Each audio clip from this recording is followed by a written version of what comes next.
Hi, everybody. Welcome to another AIA Colorado Virtual Connect. Every year, we look forward to recognizing outstanding designs, firms, and individuals.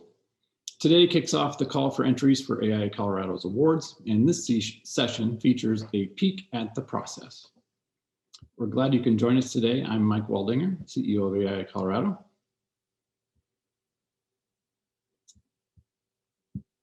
There we go. And I'm joined by Awards Committee Chair Marisol Foreman. Hi, Marisol. Hi, everyone. So Marisol is the project architect, one of the project architects at Rowland and Broughton. And we're also joined with Brenda Taylor, the AIA Colorado Programs Director. Hello, Brenda. Hi there. So we've had some changes in recent years, and we've got a few more coming this year as well to make a great program even better. Marisol, I hear the awards committee's been working hard to adapt the awards submittal criteria to include recognition of sustainable projects and inclusive practices and give more elevation to projects at a local level across the whole state. Any insights you can share from the committee? Yes, absolutely. As you all know, last year we introduced new tools to recognize successful sustainable projects. Based on feedback, the committee worked to clarify sections of the Common App and provide resources for project teams submitting for awards. In addition, we met with representatives from the JEDI committee to incorporate some best practices into the process. And I'd really like to thank them for their assistance, and we look forward to working with them to offer new opportunities through the awards program. One way that we've reduced barriers to AIA Colorado Awards recognition is to streamline the process. So this year, no longer will a design award entry need to be recognized locally to be considered for an AIA Colorado Award. And utilizing statewide resources, we will promote the awards through an exciting redesigned website and awards celebration in September. We're reviewing potential sites and we'll announce the time and place in a few weeks. Well, we're proud of this program and incredibly proud of all the work that our members and firms do, both on projects and for the service to the profession and society at large. So it's one of the highlights of the year for many people, and we're looking forward to it again this year. And, you know, last year was a lot of touch and go because, of course, just as we were announcing the call for nominations and the awards, we were in the midst of the very early phases of the pandemic and the stock market, you know, temporary, crash. And it's like, oh my gosh, what are we going to do? Do people even want to submit awards? They did. About the same number of awards were submitted last year as in previous years. And the best thing was we had an event that was properly socially distanced at a drive-in movie theater. So we got to see all the winners on the big screen. And that video itself, it was about an hour-long runtime. It's over 1,700 views. So there's great interest in good design. So we're going to do it again this year, and we look forward to seeing even more great projects. Now, everybody's on this call to figure out how they can submit and what's new for this year. So I'll let you two ladies tell all the participants what they can look forward to.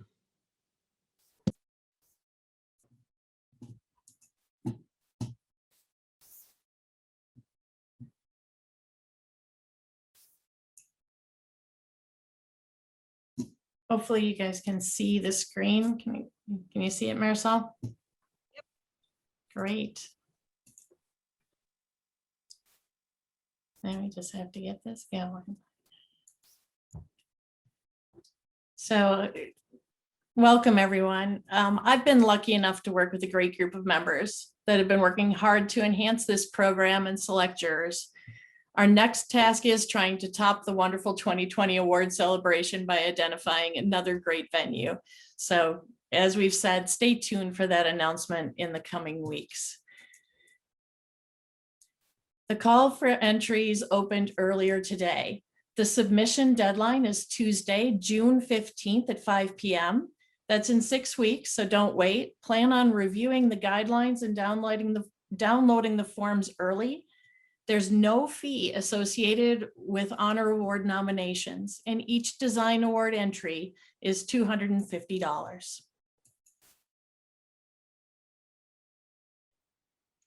AIA Colorado has a rich history of outstanding members and firms, and through the Honor Awards program, we recognize the contributions and impact they have on our communities and the profession. I'm happy to announce the following 2021 Honor Award categories. To recognize individuals, please submit your nominees for Architect of the Year, Young Architect of the Year for members licensed fewer than 10 years, and Associate AIA Member of the Year for a licensed candidate. The President's Award is at the discretion of the AIA Colorado President.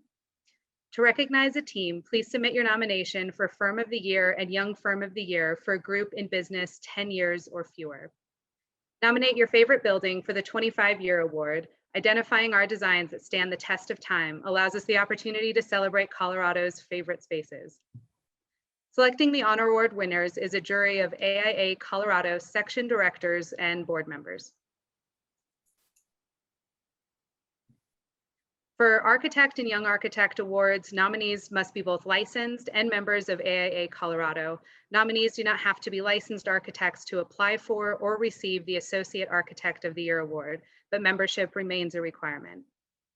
For team awards, eligible firms must have an office located in the state of Colorado, and a principal or principals must be members of AIA Colorado. And nominations may be completed on behalf of an individual firm or firm. AIA Colorado employs an online submittal process. After creating an account, a nomination requires entry of a short online form and upload of a PDF for the jury to review. As part of the process, we ask that you confirm some standard business practices, including adoption of policies on intern compensation, code of ethics, professional conduct, and equitable practice. The AIA Colorado Design Awards demonstrate the power of architecture to positively affect the environments in which we live, work, gather, explore, and relax. Building on the success of the 2020 program, this year's award criteria again will incorporate the National AIA Framework for Design Excellence that outlines criteria for sustainable, resilient, and inclusive architecture. That's through the Committee on the Environment, or CODE. New this year, all projects submitted to the Design Awards program will be considered for AIA Colorado Awards. By reducing barriers to compete at the statewide level, projects are reviewed on their design merit rather than office location. Projects that have been previously submitted but did not receive an AIA Colorado Design Award in prior years that still meets that 5-year eligibility requirement are welcomed along with new entries. You may enter as many projects as you wish. As stated earlier, each project will require a supporting $250 entry fee. Award categories include new construction and renovation. These are subdivided to under and over 15,000 square feet, plus interior architecture. Not every category requires a licensed architect as the designer. Unbuilt forward and architectural detail offer opportunities for recognition if designed by an AIA Colorado AIA or Associate AIA member. Acknowledging the increasingly interdisciplinary nature of our profession, a project submitted for regional design and planning may have been led by multiple disciplines. In order to be eligible for this project category, a key member of the design team must be an AIA Colorado member. The sustainability category is an additional opportunity to recognize a project that demonstrates a commitment to sustainable design, specifically achieving the AIA Committee on the Environment's rigorous criteria for social, economic, and ecological value. To be eligible, submitters must fill out the AIA Colorado Design Excellence Common App. This category is an add-on to the standard category submittal, and there are no additional fees beyond the initial $250 entry fee. Submitting projects for design award consideration is easy. Just like honor award nominations, we ask that you first read through the submission instruction PDF, then visit the program site to create an account. Then select a category, and if you submitted projects last year, your account should be active, and there's a password recovery option if you need it. The submission guidelines and instructions detail every piece of information you'll be asked to submit. This should help you gather project information before you begin the online submittal process. Working in collaboration with AIA Colorado Jedi Committee and reflective of the national awards requirements, firms will be asked to provide gender and ethnicity demographics related to their firms. This information will not be seen by the jury, but will help the committees formulate winning project promotion and educational programming. The jury will see the required PDF submittal packet. Be sure to keep your firm's name out of that document.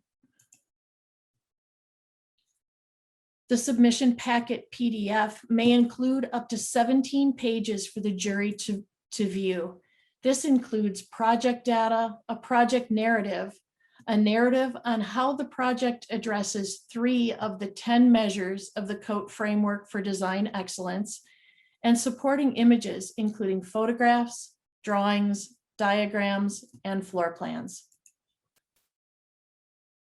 The optional sustainable category submittals again will incorporate the National AIA Framework for Design Excellence and expands on the minimum 3 narratives required in the submittal PDF. The Framework for Design Excellence outlines criteria for sustainable, resilient, and inclusive architecture. It incorporates design elements addressing integration, equitable communities, ecosystems, water, economy, energy, well-being, resources, change, and discovery. Building performance is charted and visually displayed for the jury using a dynamic Excel document called the Common App. So we're going to switch screens here between Marisol and myself, and she'll go through that Common App.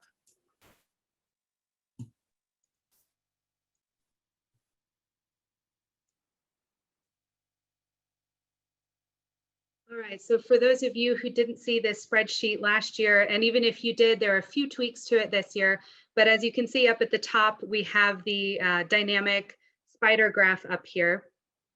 The Common App for Design Excellence, it follows the 10 measures established by the AIA Committee on the Environment's Framework for Design Excellence. And we're asking every submission that would like to be considered for the Sustainability Award to fill out this spreadsheet in its entirety. The spreadsheet has the spider graph at the top right corner that plots how well the project has addressed each of the 10 informations as information is added into the spreadsheet. The top portion of the spreadsheet asks for basic project information, and some of this is used in formulas later in the spreadsheet. So please ensure all information is added before moving on to the individual measures. Some of the measures, such as design for integration, are asking for more narrative-based information, and we've provided prompts to give each applicant an idea of the type of information that we would like to see. Other measures, such as design for energy, are more data-heavy, and when available, please use the links in blue on the right-hand side to give you more information and to help you input some of the data appropriately. Please upload the Design Excellence Common App as an Excel document with your application, and a member of the jury will be selected as the sustainable lead to provide recommendations to the jury based off of the information provided.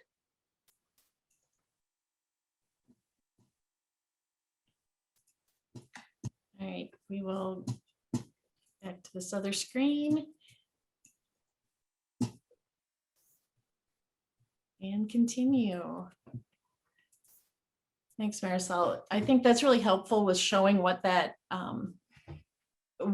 form looks like. It looks a little ominous, but once you get into it, I think you're going to find that you have the information already available. It is just a matter of gathering it. So hopefully we'll see a lot of those applications this year.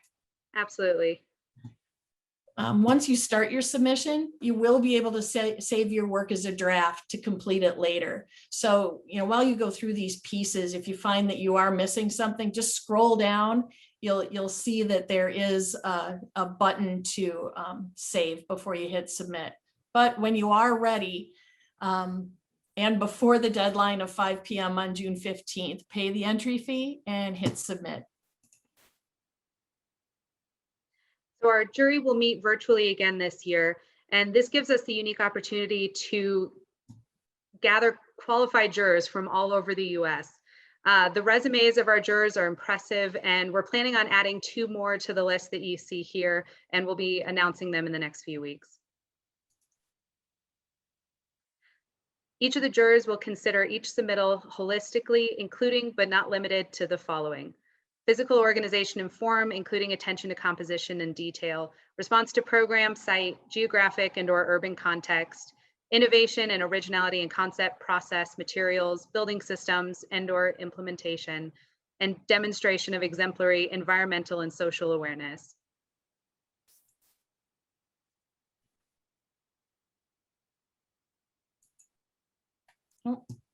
We pulled a few samples of winning projects from last year, so you can peek at the PDF submittal packet that the jury sees. We want to thank Nicole Kinsler of CCY Architects. She's the marketing and communications director there. She provided a few tips for us to share. 1, great photography is worth the investment, and you'll see that on these samples. 2, double check that you have answered questions and shown what is being asked in the guidelines. 3, know your audience. Our jurors are architects and they speak your language. So share what you know about your projects fully and submit projects accordingly. And 4, remember, jury members review and evaluate a lot of submissions in a short amount of time. Be direct and make your presentation stand out. Ask yourself, what makes this project special? And what do you want the jurors to take away from your submission? And on behalf of the awards committee, I encourage you to submit your great work and nominate individuals and teams to be recognized through the AIA Colorado Awards program. And good luck, everybody. And we'll be able to take some questions. Thanks, Brenda and Marisol. It was very informative. So some questions that came up, you may have said this already. Is the site now live? So if somebody wants to start a submittal, they can? It is, and an easy way to access that is from AIAcolorado.org. There's a link on the website, and I think the newsletter is coming out later on today. Okay, I have seen that newsletter, and it's the top story, so watch your inboxes for that. The new info you're asking for, Marisol, I don't think it's new to submitters, but I don't believe it's new to the AIA. I've seen it in other places. And would that presumably help firms that submit for this one go national? You know, take that information and plug in, you know, drag and drop it into a national or a regional application for awards. Absolutely. And when you say new information that we're asking, you're speaking about the demographic information that we're going to be collecting this year? Well, everything that Brenda had a star on, you know, there was the intern compensation declaration, there was the firm demographics. I think there was, well, the common app is, I've seen that used in other components as well. Yeah, absolutely. The common app was developed by AIA San Antonio, and it's been adopted by firms across, or firms, chapters across the country. So it's something that we check in with them every year to see what changes they've been making, and they try to keep that streamlined and changes minimal across the country so that it can be more of something that every chapter is trying to implement. And when we say common app, it's not like an app on your phone, it's an application. Right, it's an Excel document. It's not as exciting as an app on your phone. Yeah. In that sustainability category, do you submit just for that, or do you submit in a regular project category with the addition of the common app element? So every project that is providing a submission will choose a standard category, and then they have the option to also choose the sustainability category. So if your project is new construction above or under 15,000, you would choose that as your category, and you would be paying the entry fee for that category, and then the sustainability award would be extra on top of that, but it wouldn't cost anything else. Okay. Two categories for one. with that one. And presumably then you could maybe win in both categories, right? Presumably, yeah. Okay. How many awards are given in each standard category typically? This is up to the sole discretion of the jurors. We don't give them instructions on how many awards to hand out. We tell them what we would like them to pay attention to, and give them instructions for the jury, and then allow them to make selections based off of the 3 different levels for awards that we have. And they'll all be statewide awards this year. And this eliminates competition between projects and allows a project to be realized on its own merits. Have you realized what, the potential of a design and of a building? So jurors like that because they don't have to put great designs up against other great designs. So you mentioned the jury being new this year. I think what you're referring to is that we used to swap with another chapter somewhere in the country. So we would put together a list of jurors from AIA Colorado, and have them serve another chapter and reviewing their nominees, and then they return the favor. So we might have had, last year we had a group that was all from Texas, with kind of a heavier emphasis on the Austin area, who did a great job. And so it's been different, Portland maybe the year before that, and it's kind of gone around the country. But the awards committee wanted to have more of a national scale of candidates.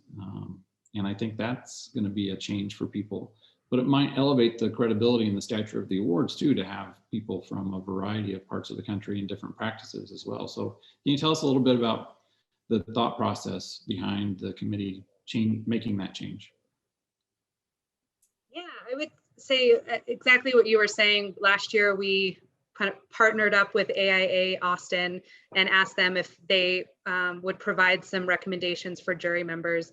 And we had a great selection of people to choose from. But when it came down with COVID, everyone was locked down. It was the first time that we had done that jury deliberation online. And through that, we kind of thought, well, if we can do a jury deliberation online, why don't we expand that to a national pool of architects and try to pull from that? And that way we can be much more deliberate on who we ask into the jury, and making sure that we have a great spread, like you were saying, of firm sizes, what their specialty might be, and then also for choosing our head juror and our sustainability head as well. Mm-hmm. We got some familiar names and some A players on there so far, and I know there's other names pending that are also going to be of that same caliber. So good job. We can't promise them a trip to Colorado to review these projects, but there's still some appeal in being on the jury. Absolutely. The sample submittals you showed, Brenda, there was the Eagle County project and the Kent Middle School project. It had the firms identified. That was mostly to credit them for that work, right? For our presentation, correct? Correct. Actually, yeah, they were credited kind of off to the side, but just showing the opportunity to tell your story within like a 17-page PDF. It can be done. It can be done beautifully, and it can tell a really nice story. Allowing some clarity of the design, even through that process, is important because, again, we had mentioned that the jury does see a lot of entries, and to be able to feature your project really does take a little bit of storytelling within that document. And the jury does not pick firms, they pick projects. So even though we showed the firms who did that work today, that's not what the jury sees. They're viewing the merits of each project based on the submittal, and they only find out after the fact which firms were responsible for it. Right. So it's very important to keep the firm and team names out of that particular document. It is kind of an item of elimination sometimes. Mm-hmm. And I mean, we're talking a lot about projects, of course, and that's the output of all this work, but it takes people to make the practice go around. And so the honor awards are also super important. And you mentioned the President's Award being at the sole discretion of the president. It's not completely open-ended though, because that's our one award that recognizes a non-architect for helping to advance the profession. Whereas all the other ones are either architects or architecture graduates who are on the path to licensure. So I thought I'd make that clarification just so people don't think there's a, you know, a magic wand that the president waves and gets to pick their favorite colleague. But does the president run that past the board as well before it's awarded? Not really. Okay. Last year was the first time we did this. And so Adam Harding selected Jerry Johnson, who was our longtime advocate at the legislature for us. So that's kind of gives a hint of what that award is for and why we brought it on board this year. And you know, they're not trying to keep anything from the board. We just want it to be a surprise when it does get announced. Good, thank you. I've had a couple of questions and comments in the chat, specifically about the Western Mountain region. They were one of 6 states in that region. It's designated bi-national as one of 18 regions in the country. They have a conference and their own awards program as well. So New Mexico is the host for the conference and the awards submittal this year. It was announced just a couple of weeks ago. So I think if you've archived our newsletter, you should have the announcement of those awards being open. Of course, they don't ask for exactly the same information we do, and that's okay. But those will be announced in at their conference coming up later this year in the fall. So watch for that. Any other questions? I'll be watching in the chat in the Q&A or comments. So please keep those coming. And I'll just speak to the framework for design excellence and the information that we're asking, even for every submission that isn't going for the sustainability award.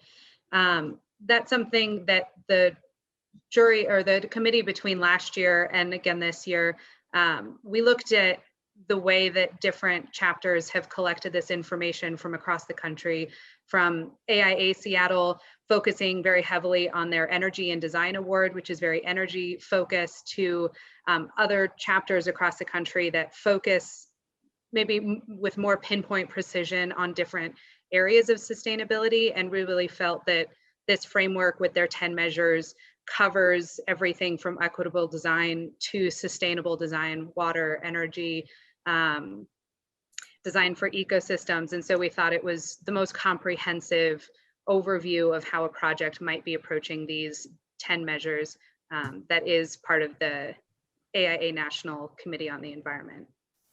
So it isn't adopted nationwide, but it is something that we felt was a good way to look at other projects. Yeah, and there's a little bit of a tension too between wanting to lead as an organization and showcase our members who are ahead of the curve nationally, but you don't want to create a one-off, you know, way to submit these projects. So the nice thing was a chapter had already done it, and a national knowledge community had created it, and another, the Architecture for Education knowledge community was using it as well on their awards program.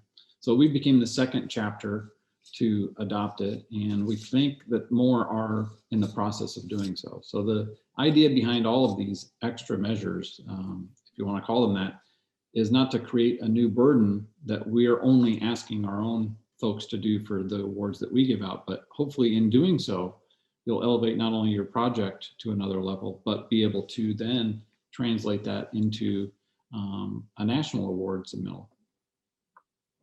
Because we want as many people to win national awards from Colorado as possible too. Top 10 Awards also follows these 10 measures and asks for a little bit more rigorous information than what we're requesting, but this will set you up nicely to jump into that spreadsheet. Got a question from an audience member that I thought they heard there will be more emphasis on Colorado projects. Please confirm. I think something that addresses that is it's work done by AIA Colorado members.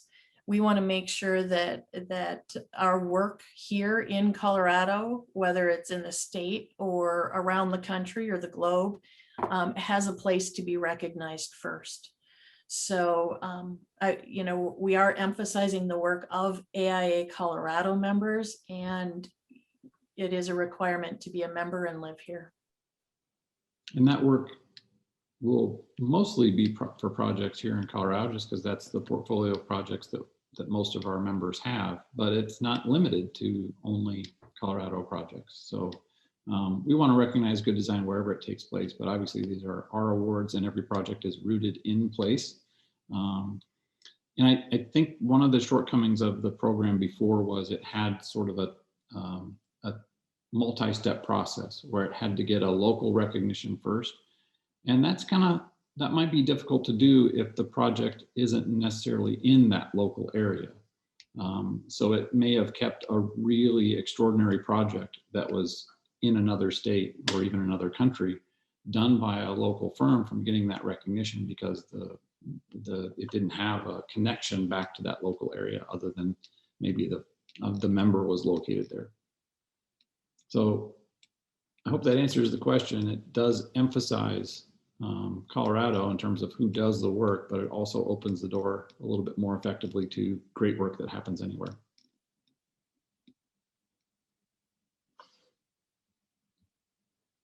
Any other questions or comments on the awards?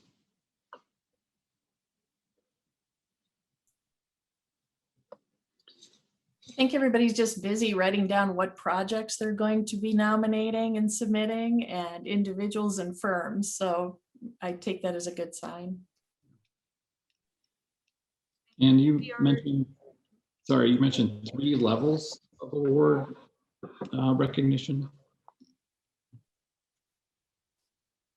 You're gonna quiz us on that? Yeah, so 3 levels, meaning 3 types: the design awards and the honor award individuals and honor award teams. Is that what you're referring to?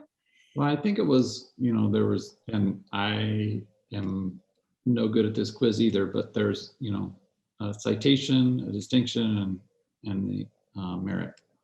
Thank you. And that's within the design awards. And again, there's no limit on how many are recognized in this manner. Okay. There does have to be a unanimous decision on the highest award by the jury. Okay. Marisol, you were going to add something before we got down that road. Yeah, sorry, interrupted by my very excited dog. But I did want to say that we are here as a resource as well, especially with the Common App, since that's something that was rolled out last year, is still fairly new. As you're going through it, if you have questions, please don't hesitate to reach out. And I know Brenda can get the answers to those of us who can appropriately answer them as well. That's good to know. And then we've made some changes to the submission process this year in response to some of that feedback we got on the application process. Specifically that you can start an application, save your work, and come back to it. It's not a hard reset if you can't finish it at the time. And that was particularly worthwhile on the Common App, because what you'll find as you start to fill that out is it's going to ask for some information to be input in that field that you may not have at your fingertips when you first sit down to start that application. So that one, if you want to go for it, will take more time, obviously, because it's an additional layer of information to put in, but you'll need to get a variety of source material pulled together for that. But you can over the course of the submission process. And because we're now in a broadcast business, because we have both a live version of the event and an evergreen one that lasts, as long as we want to keep the YouTube page up. There's probably not going to be an extension because we've got a hard deadline for video production to get to once the jury finishes their work. So if you're thinking, oh, you know, they always give me more time, it's not very likely. Don't count on it. And just to go back to the 3 award levels, we do have the honorable mention, award of merit, and then award of excellence as those 3 award levels. So this year, not having the initial block of having to get a local recognition first before moving on to receive one of these awards. So it'll just be those 3 award levels. We got a technical question about the nomination format. Looks like the format for graphics is 11 by 17. Is that correct?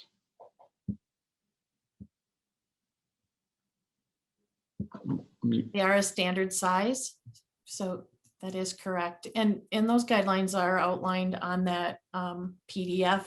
If you go to our submittal format, you can download a PDF of the instructions. I think that's particularly helpful. You can also grab that Common App early too, just so that you have a view of it.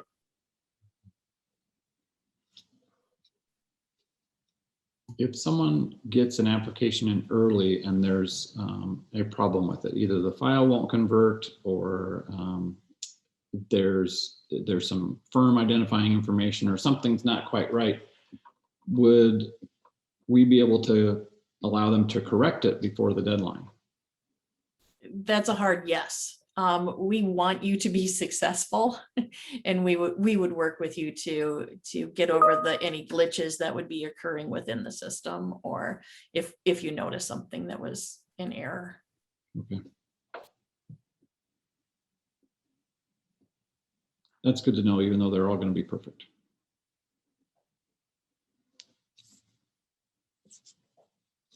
Well, we've got a lot of good projects we're looking forward to hearing about, and you know, in addition to having more eyes on the awards themselves through the event and the broadcast that happens, we've got a lot more media interest in these programs too. So Amy Dvorak, who does our communications, can tell you that this is probably the thing that the media and outside folks are most interested in, that we do all year long. So we get coverage in business journals and trade magazines and other publications, and even nationally. So this isn't just something for your peers to celebrate amongst ourselves. It hopefully has a broader audience as well. So hopefully it's worth your time and effort to showcase your work. And of course, the project doesn't end when the last invoice is paid and you walk away from it. It's got a life for as long as that building stands, and we want to celebrate the best of those projects and the people that help make it happen. So any closing thoughts from you guys before we wrap up?